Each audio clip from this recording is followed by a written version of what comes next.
Gentlemen, put your hands together for a strong CPAC welcome for Dr. Ben Carson.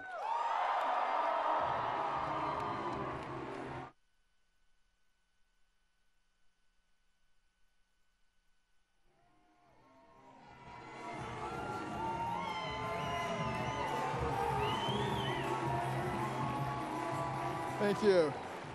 Thank you so much. Thank you. Thank you. Thank you very much. Thank you. Thank you. I am absolutely delighted to be here. My wife and my sons and their daughter and their wives are there. And thank you. Well, I want to thank you. I want to thank all the people who have worked so incredibly hard on my campaign, the volunteers, one young man, Braden Joplin, who even lost his life for something that they believed in with such fervor. And, you know, it's an experience that I will never forget. Interestingly enough, a lot of people said to me, you know, in order to really make it in this cycle, you have to be loud and boisterous, and you have to be willing to attack people. And, you know, interestingly enough, I used to be like that. There was a time when I was, particularly in junior high school and in high school, you know, I mean, I could come up with some stuff that would really embarrass people. And the people who are running today, boy, I could come up with some stuff, let me tell you. But you know what? I left that stuff in high school. You know, it's,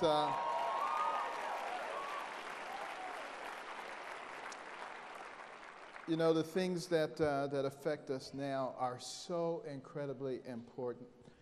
And you know, one of the things that's going on in our nation, I've noticed as I've traveled around, wonderful Americans every place, every part of our country, but so many of them are angry and are afraid. And the problem when you're angry and afraid is that you tend to make bad decisions when you're angry and you're afraid. And what we have to do now is just sort of calm down and use the amazing intellect that God has given us. The human brain, billions and billions of neurons, hundreds of billions of interconnections. It remembers everything you've ever seen, everything you've ever heard. It can process more than 2 million bits of information in 1 second. There's a reason he gave us something like that, so that we can extract information from the past and the present and process it and project it into the future and think rationally and logically instead of just reacting. You don't need to have much of a developed brain to simply react in fear. Animals can do that. Lizards can do that. You know, we are human beings, so we must really start to think about, right now in America, what we need is leadership. And now many people have said, who are you going to endorse? Well, let me tell you exactly the criteria that one should use when utilizing that brain. If we're talking about somebody who's going to lead America and the world, you need somebody who has demonstrated significant accomplishment in their life, number one. You also need somebody whose ideas and policies are clear and easy to find, so that with your intellect you can evaluate them. You need to look at how they treat others and how they treat their family, because that's how they're going to treat the American people. We need to see what have they done for America. Someone who wants to lead this nation should, in fact, have demonstrated in their life that they are trying to improve life for people in America. And we should also look at the people that they work with. Who are those people? What do those people have to say? And how have they been able to collaborate with other people to get things done? All of those are very important factors, and somebody who can check the box on all of those is going to make an incredible leader. Also, somebody who's ethical, because what we need in America right now is trickle-down ethics. It's very important that we get that.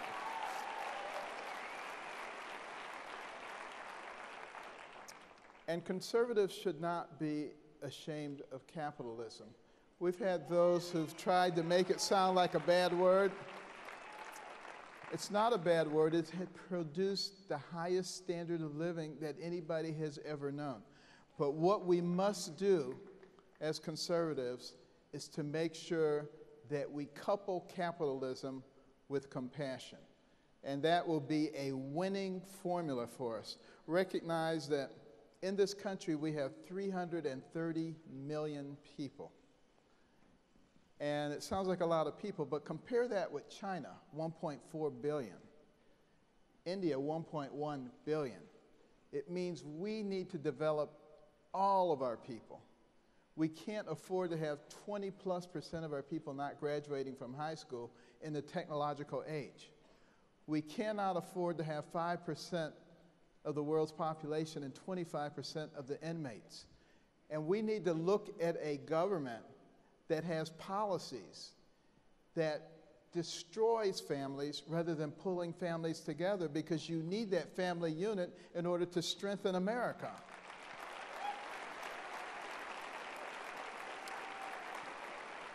You know, our pillars of strength, our faith and our family. And as those things are being eroded, you see what is happening to our nation. We, the people, have to be the ones who really push these things. The government is not pushing it. The government, they don't understand what compassion is. They think patting somebody on the head and saying, there, you poor little thing, I'm going to take care of all your needs, is compassion. That is just the opposite of compassion. That is making people dependent on the system. That is the worst thing you can do to anybody. So what we must concentrate on is the path, the bridge that allows people to move out of a state of dependency and become part of the strength and fabric of this country. That's how we become strong as a nation. The fewer people we have to pull along, and the more people who become part of the productive side of America, the better life will be for everybody. And that's what we have to keep in mind.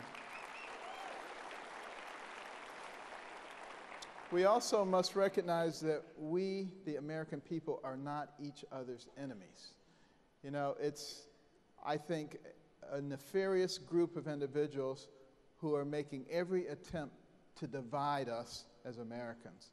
And what we must begin to really concentrate on is having conversations with each other and talking through our differences and finding resolution. Again, a reason that we have these amazing brains. And if we're fighting each other all the time, then it makes it excessively easy for those who really are our enemies, the radical Islamic terrorists who want to destroy us. We need to understand that. And why would we make their job easier for them by trying to destroy ourselves? And we need to identify those people in our society who are always trying to splinter us too, because believe me, they are not our friends either. We also need to be thinking about our future generations. And this is an area that has concerned me immensely. Thomas Jefferson said, it's immoral to borrow from the next generation. Think about that. Here we are in a situation where $19 trillion, and it's going to be $20 trillion next year. Think about the impact of that. The Fed has to suppress the interest rates. They don't necessarily want income to rise either because we're in such a difficult economic situation. But think what happens to the American dream when Joe the butcher cannot go every Friday like he used to the bank and put 5 to 10% of his check in a savings account and watch it grow over the next few decades because there is no growth. There is no incentive to do that. Same thing with the bond market. So only place money can be made is in the stock market. Well, who can invest in the stock market? Well-to-do people. And hence, what happens? The income gap grows. So along comes Bernie Sanders and Hillary Clinton talking about this income gap, and they say it's the evil rich people. It is not the evil rich people, it's the evil government that keeps driving our debts up to these levels. That's what's causing the problem. And we must be able to identify where the true culprits lie. The government keeps growing because it feels that it's the one who can solve our problems. That's a mistake. You know, it started sort of like in the 20s with the Wilson administration, kept multiplying. By the time we got to the Johnson administration, you know, you're talking, we, the government, are going to eliminate poverty. Remember that? The war on poverty. How'd that work out? You know, $19 trillion later, we have 10 times more people on food stamps, more welfare, poverty, broken homes out of wedlock, birth, crime, incarceration. Everything is not only worse, it's much worse. And that's what happens when the government starts doing things that it's not supposed to do. They need to read the Constitution. That is not their job.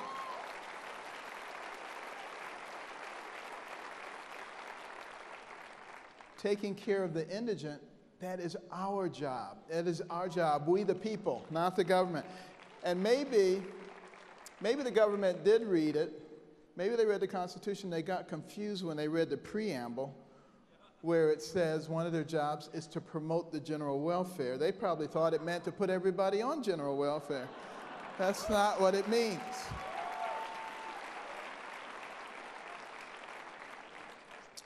But that's what happens when you have a government that is way too big.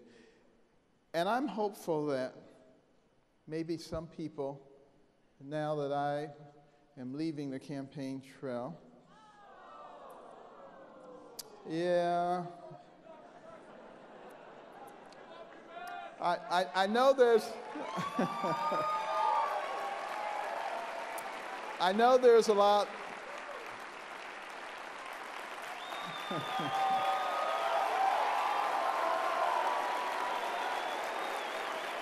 Well, thank you. Thank you. Thank you very much. Thank you.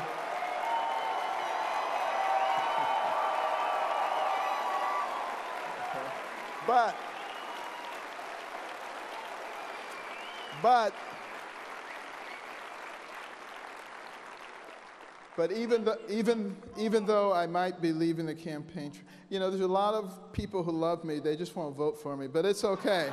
It's not a problem. You know, I will still continue to be heavily involved, you know, in trying to save our nation. We have to save it.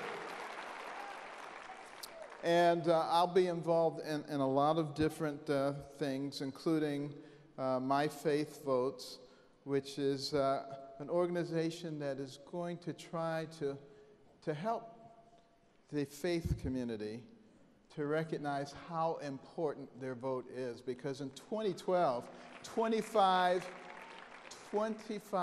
million evangelicals did not vote.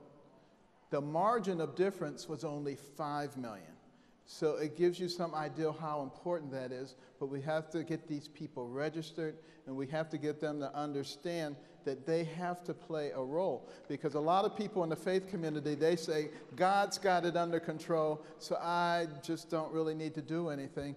Well, one of the ways that God controls it is through us. So we have to do stuff, you know?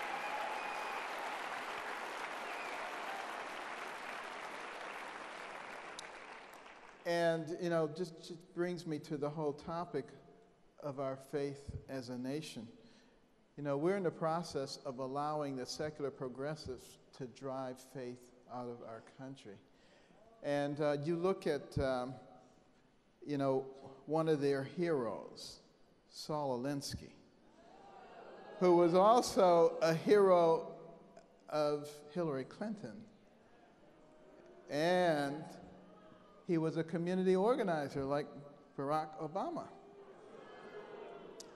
And he wrote a famous book, as you know, called Rules for Radicals. Now, to just give you some idea of who these people are, on the dedication page, it says this book is dedicated to Lucifer, the original radical who gained his own kingdom. So when we're talking about throwing God out and then substituting something that is radically different, you can imagine what the effects of that are going to be on our nation. We're the only ones who can change that. And I know that President Obama said we're not a Judeo-Christian nation, but he doesn't get to decide. We get to decide what kind of nation we are.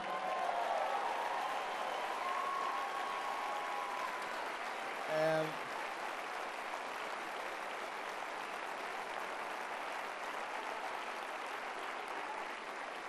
it is so important.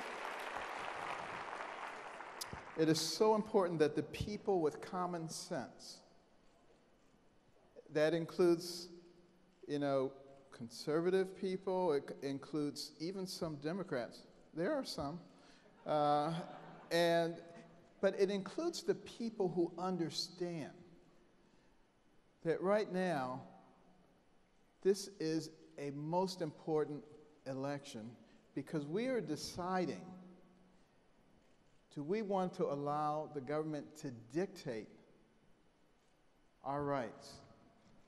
In exchange, they take care of all of our necessities, or do we want to have a nation where individuals have choice and where we take the responsibility for our needs in an atmosphere of equality of opportunity? Because isn't that what it's about? Not equality of everything except for opportunity. We give opportunity to everybody in America.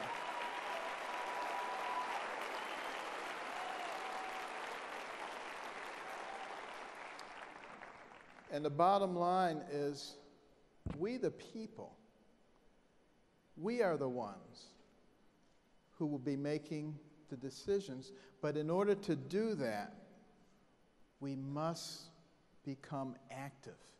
We must become informed. We cannot continue to allow ourselves to be influenced and molded by the political class and by the media. That is going to destroy us. And it's kind of sad. It's kind of sad because the press is the only business that is specifically protected by our Constitution. And the reason is because they were supposed to be the allies of the people. They were not supposed to take sides and do what they have done. You know, and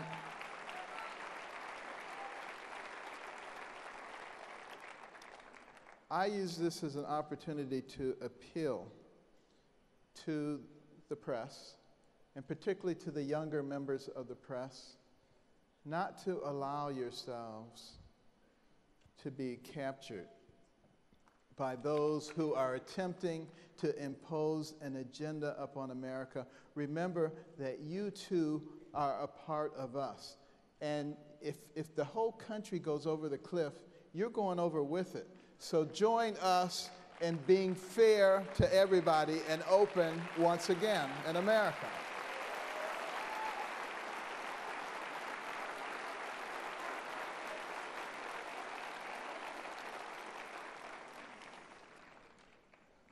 So, you know, I just want to close by saying, right now, it is so important that every one of us use all the talent that we have, everything that we have. This is not about any individual person. This is about us collectively as a nation. And I guarantee you that Candy and I and our whole family love this nation. And could I sit down right now and enjoy the rest of my life in complete luxury? Absolutely. But I can't do that knowing that the next generation is in trouble, and we will do everything we can to preserve the greatness of America.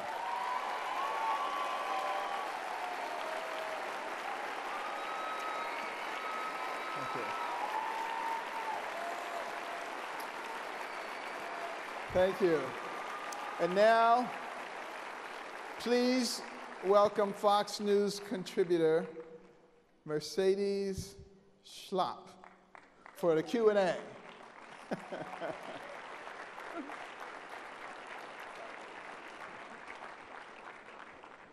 Hello, everyone. Dr. Carson. How are you? Wonderful to be here. Okay. So I get a text from my 12-year-old daughter who says, Mom, Carson just dropped out of the race. You need to change some of the questions, so we're going to get rid of these. But I've got a backup, okay? But it's really an honor to be here with you, sir. Thank you. And we'll start with, I heard in your campaign a lot of times that they would say, God opens a door. And sometimes, and you choose to go through it and follow through. And now, God seems to have opened a different door for you. Yes. There was no question that he had to open the doors because, you know, being a person with no political ties whatsoever, no PACs, nothing, the pundits were probably right. They said, there's no way you can run a national campaign for president. It can't happen. It's never happened, and it's not going to happen now. And I just said, Lord, you heard what they said. If you want me to do this, you have to open a door. If you open the door, I'll walk through it. And he opened the door, so I walked through it. It was as simple as that. And, you know, God has a much greater perspective than we do and a much different timeline than we do. And he knows exactly what he's doing, so all we do is we follow his will. We continue to be truthful. We do everything that is right, and he will take care of the rest.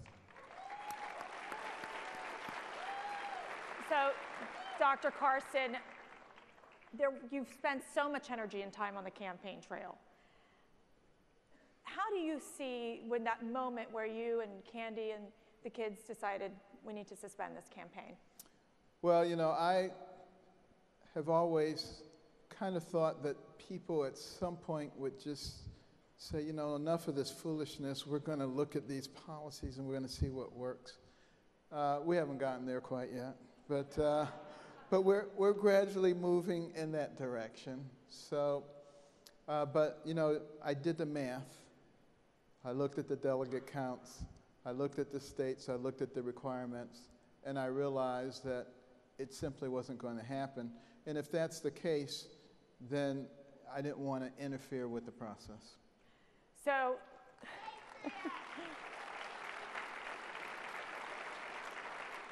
now last night there was this event, I think it was called a debate. There was thousands of people in this room. Were you watching Netflix or were you watching the debate? You would have thought it was Netflix.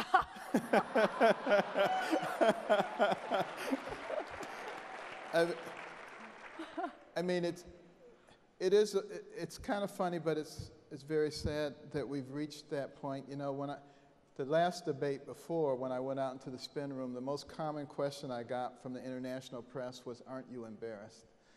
And you know, part of that I blame the media for, because they're trying to stir up a fight, but they're not really interested in the answers. They're not interested in the solutions. They're interested in ratings. But also, you know, I continue to ask my friends who are running for president, and I've talked with all of them this week, to rise above the level of the press and just to say, we're going to talk about the real solutions here. And they can question each other because it is important to know where people stand on these issues. And you can't just answer a question by saying, oh yeah, it's going to be okay. Yeah, you know, you have to actually answer the question. And, you know, I think both the moderators and the other candidates should insist on answers from everybody because we, the people, deserve to know who we're choosing for president. Okay, trick question here. Brokered convention, good thing or bad thing? I would prefer, in general, not to have one, but there's a reason that the process is in place. The only thing that I would really have a problem with is if somebody starts changing the rules. Leave the rules as they are and play by the rules, and I think we'll be okay. You have hundreds of thousands of supporters. Where do you tell your Carson supporters to go? You talked about the criteria of the next presidential candidate. Where do they go? Well, actually, we have millions of supporters.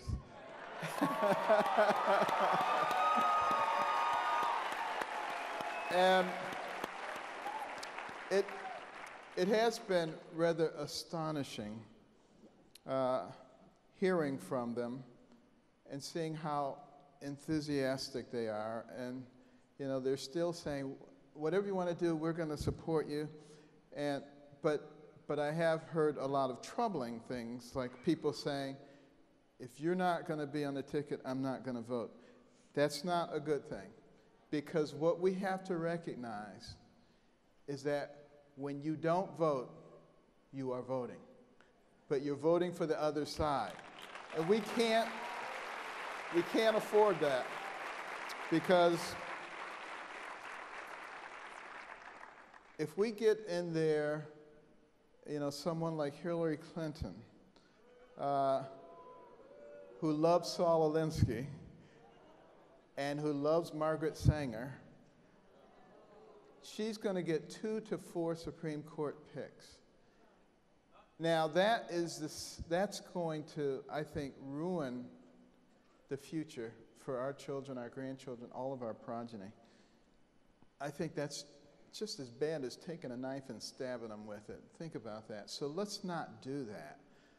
Let's make sure that we act responsibly, exercise our civic duty, and please, no matter how you feel, recognize that if we choose another secular progressive, we have done our children in, and we can't afford to do that.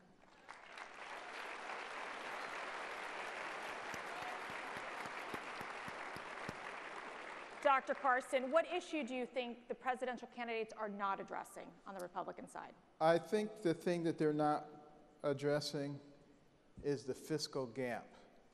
Have you noticed that no one talks about the fiscal gap?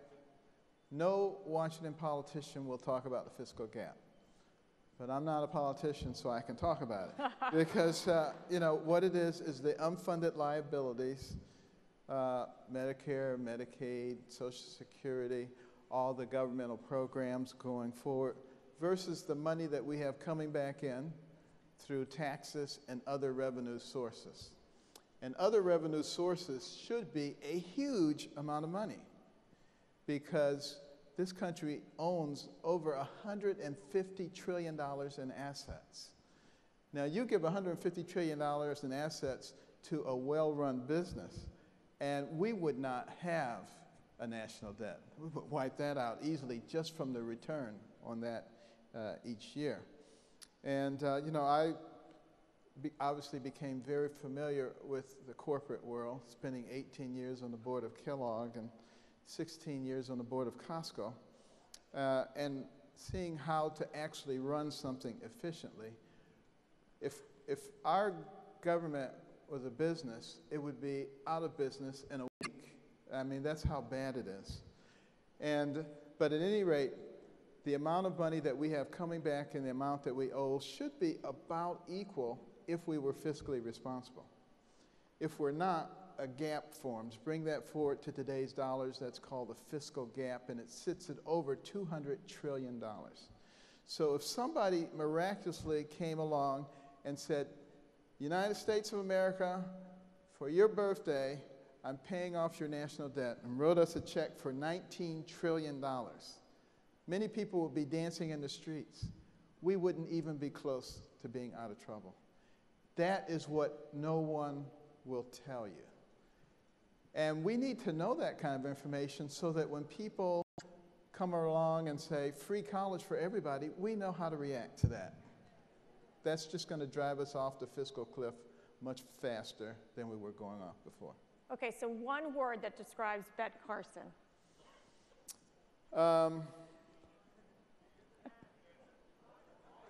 Okay, two. Make it two. Come on. Okay, two. That makes it easy.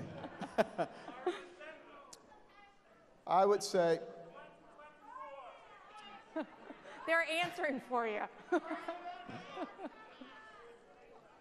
I would say the children, because that's what this is all about. It's about the children.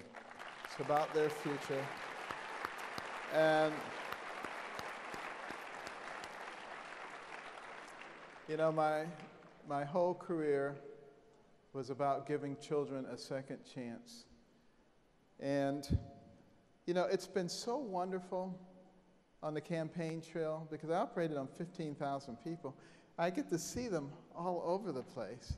And it's just wonderful. I remember I was in Kentucky last year, and there was a young man there and his family. They came up, they said, do you remember me? And I said, you look familiar, because I say that to everybody. And they said, you operated on him when he was 1 year old. And you did a hemispherectomy. That's an operation where we take out half the brain to stop intractable seizures. And they said he just graduated from college, Wow. #1 in his class. Wow. You know?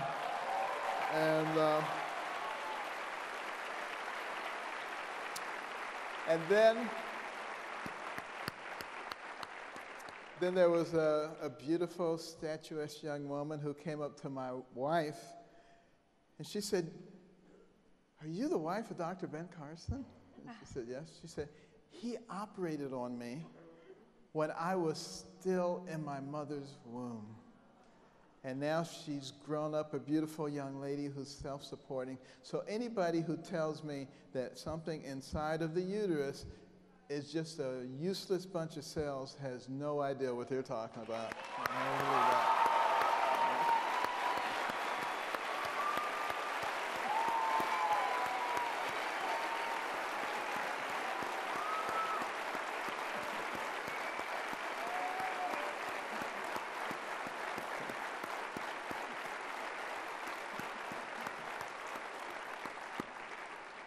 My last question, you have brought such civility, this tone of civility to this race. What advice do you give to these other candidates that are left, who are left? I would tell them that they must understand that we, the Republicans, are not each other's enemies. And we cannot afford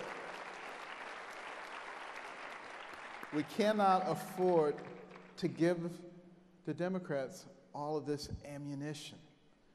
You know, I wish that people will remember what happened last time and how the Republicans were destroying each other. And, you know, President Obama did not have a good record to run on, and that's putting it mildly. But they were able to use so much of the material that we used against each other that he was able to win. You know, that's going to happen again this time. We've already supplied them with an enormous amount of material.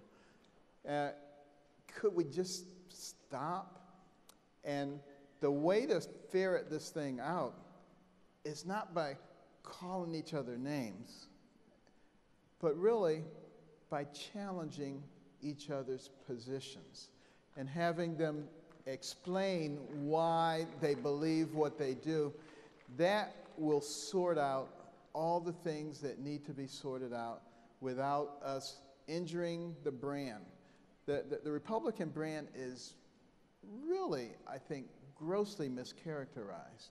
And we add to some of that ourselves. And we've got to be much smarter. It's one of the things that I will be continuing to work with the party, particularly to bring in a wider variety of people and to make our positions well known, because our positions are good positions. They make sense and they will save America.